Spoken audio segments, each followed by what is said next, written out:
स्वागत है दोस्तों हमारे YouTube चैनल स्टडी विथ विमल तो में। आज की इस वीडियो में मैं आपके लिए हिस्ट्री से संबंधित 25 क्वेश्चन लेकर आया हूँ। वेरी इंपॉर्टेंट क्वेश्चन है ये, तो इसलिए वीडियो को बिना स्किप के पूरा देखिएगा। और अगर आप हमारी वीडियो पहली बार देख रहे हैं तो हमारे चैनल को जरूर सब्सक्राइब करें, साथ ही उसके साइड में बेल आइकन को जरूर दबा दें ताकि आप आने वाली सभी वीडियो को देख सकें। तो चलिए आज का वीडियो शुरू करते हैं। तो यहाँ पर आज का पहला क्वेश्चन है, सिंधु सभ्यता का पत्तन नगर यानी कि बंदरगाह कौन सा था। देखिए जितने भी क्वेश्चन मैं आपके लिए इस वीडियो में लेकर आया हूँ, अगर आपको उनमें से किसी का भी आंसर पता है तो हमें कमेंट बॉक्स में बता सकते हैं। तो इसका सही आंसर ऑप्शन बी हो जाएगा, लोथल। सिंधु सभ्यता का ये पत्तन नगर यानी कि बंदरगाह था। तो आपको ये भी ध्यान रखना है कि आपसे एग्जाम में ये शब्द दे दिया जाए पत्तन नगर तो इसे ये बंदरगाह बोला जाता है, तो आप इस चीज़ को ध्यान रखिएगा। और ये क्वेश्चन देखिए कई बार एग्जाम में बार बार रिपीट होता रहता है, तो आप इसे जरूर याद रखिएगा। और देखिए अगर हम बात करें लोथल वर्तमान में कहाँ पर है ये, तो गुजरात के अहमदाबाद जिले में स्थित है। तो चलिए अगला क्वेश्चन देखते हैं। क्वेश्चन नंबर 2 है, सिंधु घाटी सभ्यता के लोगों के मकान बने होते थे। सही आंसर ऑप्शन ए हो जाएगा, पक्की ईंटों। आपको याद रखना है सिंधु घाटी सभ्यता के लोगों के मकान पक्की ईंटों के बने होते थे। और देखिए ये जो सिंधु घाटी सभ्यता थी एक सुव्यवस्थित यानी कि एक नगरीय सभ्यता थी। तो आपको ये जरूर याद रखना है कि सिंधु घाटी सभ्यता एक नगरीय सभ्यता थी। तो चलिए अगला क्वेश्चन देखते हैं।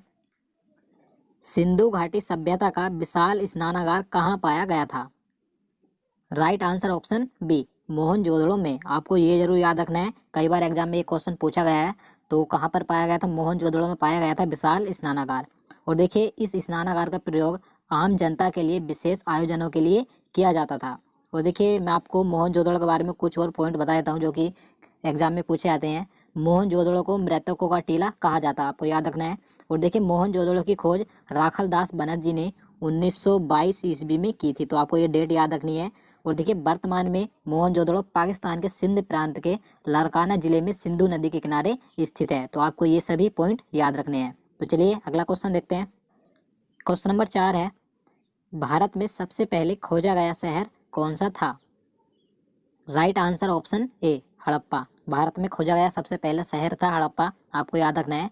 और देखिए इसकी खोज दयाराम साहनी ने 1921 ईस्वी में की थी। तो आपको ये डेट याद रखनी है। तो चलिए नेक्स्ट क्वेश्चन देखते हैं। मोहनजोदड़ो में सबसे बड़ा भवन कौन सा है। राइट आंसर ऑप्शन बी, अन्नागार। देखिए इससे पहले मैं आपको मोहनजोदड़ो के बारे में एक क्वेश्चन करवा चुका हूँ कि जो विशाल स्नानागार पाया गया था मोहनजोदड़ो में पाया गया था, लेकिन इस क्वेश्चन में पूछा गया है कि मोहनजोदड़ो में सबसे बड़ा भवन कौन सा था। तो आपको याद रखना है अन्नागार। अन्नागार ये मोहनजोदड़ो की सबसे बड़ी इमारत थी। तो चलिए नेक्स्ट क्वेश्चन देखते हैं। क्वेश्चन नंबर 6 है, मानव द्वारा उपयोग की गई पहली धातु कौन सी थी। सही आंसर ऑप्शन सी हो जाएगा, तांबा। आप सभी को पता भी होगा, काफी आसान क्वेश्चन है ये। तो तांबा सबसे पहले उपयोग की गई धातु थी मानव के द्वारा। तो चलिए नेक्स्ट क्वेश्चन देखते हैं। वर्तमान में कालीबंगन या कालीबंगा कहाँ स्थित है। Right answer option D, Rajasthan. आपको याद रखना है कालीबंगा राजस्थान में स्थित है। देखिए ये घग्गर नदी के किनारे स्थित है। और देखिए इसकी खोज 1953 ईस्वी में एक घोष के द्वारा की गई थी। और देखिए यहाँ से एक जुते हुए खेत के साक्ष्य मिले थे। तो आपको ये याद रखना है। तो चलिए अगला क्वेश्चन देखते हैं। क्वेश्चन नंबर 8 है, हड़प्पा वासी किस वस्तु के उत्पादन में अग्रणी थे। राइट आंसर ऑप्शन सी, कपास। आपको याद रखना है कपास के उत्पादन में अग्रणी थे हड़प्पा वासी। देखिए ये अन्य फसल भी उगाते थे जैसे कि चावल, गेहूं, जौ, तरबूज, मटर आदि, लेकिन जो सबसे ज़्यादा ये फसल का उत्पादन करते थे कपास का करते थे। तो आपको याद रखना है। तो चलिए नेक्स्ट क्वेश्चन देखते हैं। देवी माँ की पूजा किससे संबंधित थी। सही आंसर ऑप्शन ए हो जाएगा, सिंधु घाटी सभ्यता। तो आपको याद रखना है सिंधु घाटी सभ्यता से संबंधित है देवी माँ की पूजा, यानी कि यहाँ के लोग देवी माँ की पूजा करते थे। और देखिए कुछ लोग यहाँ के पशुपति की भी पूजा करते थे, यानी कि शिव की पूजा भी करते थे। तो आपको ये दोनों याद रखने हैं। तो चलिए अगला क्वेश्चन देखते हैं। क्वेश्चन नंबर 10 है, कौन सा सिंधु शहर जो बिना गढ़ यानी कि किला का था। देखिए इस क्वेश्चन में पूछा गया है कि सिंधु घाटी सभ्यता का ऐसा कौन सा शहर था जो बिना किले का था, यानी कि वहां पर किला नहीं था। तो इसका सही आंसर ऑप्शन डी हो जाएगा, चन्हूदड़ो। आपको याद रखना है चन्हूदड़ो ऐसा शहर था जहां पर किले के साक्ष्य नहीं मिले हैं। देखिए इसकी खोज मैं आपको बता दूं 1934 ईस्वी में NG मजूमदार के द्वारा की गई थी। तो आपको ये डेट याद रखनी है 1934 ईस्वी में। तो चलिए नेक्स्ट क्वेश्चन देखते हैं। क्वेश्चन नंबर 11 है, कांसे की नर्तकी की मूर्ति कहाँ से मिली थी। सही आंसर ऑप्शन ए, मोहनजोदड़ो से। आपको याद रखना है, आपने पढ़ा होगा कांसे की एक जो स्त्री की मूर्ति थी नृत्य करती हुई, तो मोहनजोदड़ो से प्राप्त हुई थी, तो आपको याद रखना है। तो चलिए अगला क्वेश्चन देखते हैं। विश्व की सबसे प्राचीन सभ्यता का क्या नाम है? Right answer option B, Mesopotamia की सभ्यता। देखिए ये विश्व की सबसे प्राचीन सभ्यता है मेसोपोटामिया की सभ्यता। देखिए मेसोपोटामिया का जो शाब्दिक यूनानी अर्थ होता है दो नदियों के बीच, इसका शाब्दिक अर्थ होता है मेसोपोटामिया का। तो चलिए अगला क्वेश्चन देखते हैं। क्वेश्चन नंबर 13 है, सिंधु घाटी सभ्यता की लिपि क्या थी? राइट आंसर ऑप्शन सी, अज्ञात। देखिए आपको याद रखना है, जो सिंधु घाटी सभ्यता से लिपि मिली थी उसका अभी तक पता नहीं चल सका है कि वह किस प्रकार की लिपि थी, तो ये अज्ञात है। तो चलिए अगला क्वेश्चन देखते हैं। वैदिक सभ्यता किस प्रकार की सभ्यता थी? सही आंसर ऑप्शन बी, ग्रामीण सभ्यता। देखिए इससे पहले मैं आपको सिंधु घाटी सभ्यता के बारे में बता चुका हूँ कि सिंधु घाटी की सभ्यता नगरीय सभ्यता थी और वैदिक सभ्यता ये ग्रामीण सभ्यता थी। तो ये दो क्वेश्चन अधिकतर एग्जाम में पूछे जाते हैं, तो आप इन दोनों को याद रखिएगा। देखिए जो वैदिक सभ्यता थी ये आर्यों के द्वारा विकसित की गई ग्रामीण सभ्यता थी, तो आपको ये सभी ध्यान रखना है। तो चलिए अगला क्वेश्चन देखते हैं। क्वेश्चन नंबर 15 है, आर्यों की भाषा क्या थी? Right answer option C, Sanskrit. आपको याद रखना है आर्यों की भाषा संस्कृत थी। तो चलिए अगला क्वेश्चन देखते हैं। आर्य भारत में सर्वप्रथम कहाँ आकर बसे थे? सही आंसर ऑप्शन सी, सप्त सिंधु क्षेत्र। देखिए यह क्षेत्र आधुनिक पंजाब तथा उसके आसपास का क्षेत्र है, तो आपको याद रखना है आर्य सर्वप्रथम सप्त सिंधु क्षेत्र में आकर बसे थे। देखिए अगर हम बात करें कि आर्यों का मूल निवास स्थान क्या था, देखिए इसके लिए कई विद्वानों के अलग अलग मत हैं, लेकिन मैक्स मूलर के अनुसार इनका मूल निवास मध्य एशिया था, तो आपको याद रखना है। तो चलिए नेक्स्ट क्वेश्चन देखते हैं। वैदिक लोगों द्वारा किस धातु का प्रयोग पहले किया गया था?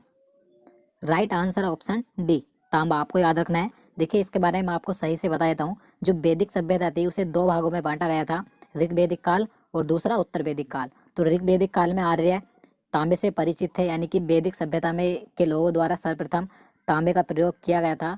और उत्तर वैदिक काल में जो उत्तर वैदिक काल के लोग थे वे लोहे से भी परिचित हो गए थे, तो आपको याद रखना है। तो चलिए अगला क्वेश्चन देखते हैं। क्वेश्चन नंबर 18 है, वैदिक आर्यों का प्रमुख भोजन क्या था?